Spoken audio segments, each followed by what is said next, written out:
Neliels vēstījums tiem cilvēkiem, kas ir pieraduši turēt mieru, un cik tas ir jūsu spēkos visu paciest.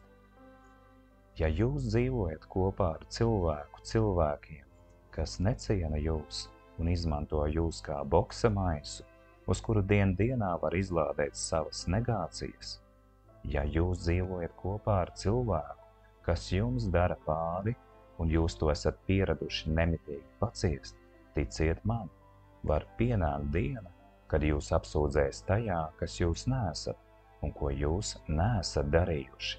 Jūs apmelos ar visām no tā izrietošām sekām. Precizēšu. Ja tu esi tāds, kas centies visu paciest un nogludina otra necieņas un nicinājuma izpausmes, zini, tu pacieti vardarbību, un kad pienāks diena, un tavs mērs būs pilns, un tu sāksi aizstāvēties, tavas darbības, tava aizstāvība pret parazītu, kas izturās nelietīgi, tiks saukta par vardarbību. Tu esi atļāvis neliešu prātu sevi pazemot, un tevi sitīs, bet ja tu aizstāvēsies, tevi nomelnos un apsūdzēs, bet tie, kas izmeklēs notiekošo, tiem interesēs tikai selektīvas detaļas no notikuma. Lūk, tieši tik sekls un bezdievīgi paviršs ir šīs pasaules tiesiskums un viņu organizētā, tā sauktā izmeklēšana lietās, kas ir sarežģītas un neviennozīmīgas. Ņem vērā, ja tu turi mieru, ar tevi karos pats velns un viņa sulaiņi.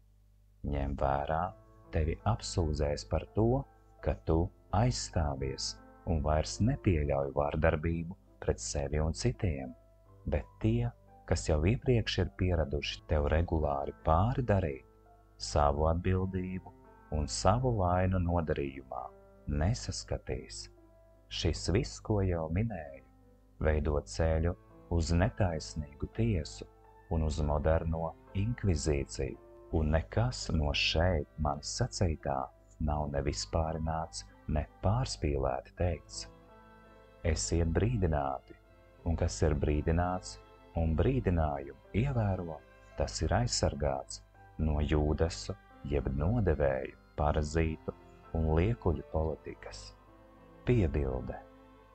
Nepārbaudi sevi ļaunuma paciešanā, jo pēc tam, kad pienāks diena un tu nevarēsi vairs izturēt šo ļaunumu, no tevis īstie ļaundari mēģinās izprovocēt darbības, ar kurām varēs nomelnot, apmelot un apsūdzēt tevi, lai tu kļūtu par viņu grēkāzi, kuram viņi kāro uzkraut savus un citu grēkus.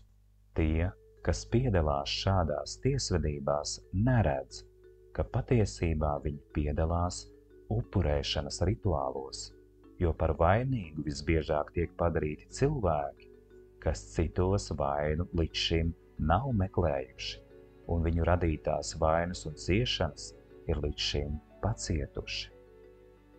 Pacietība ir laba rakstura īpašība, taču to nav jāpārbauda neliešu un parazītu priekšā, kuri jums tīši kaitē un no jums izsūc enerģiju, gluži kā Jēzus par šo situāciju sacīja iepriekš: neberiet pērles cūkām.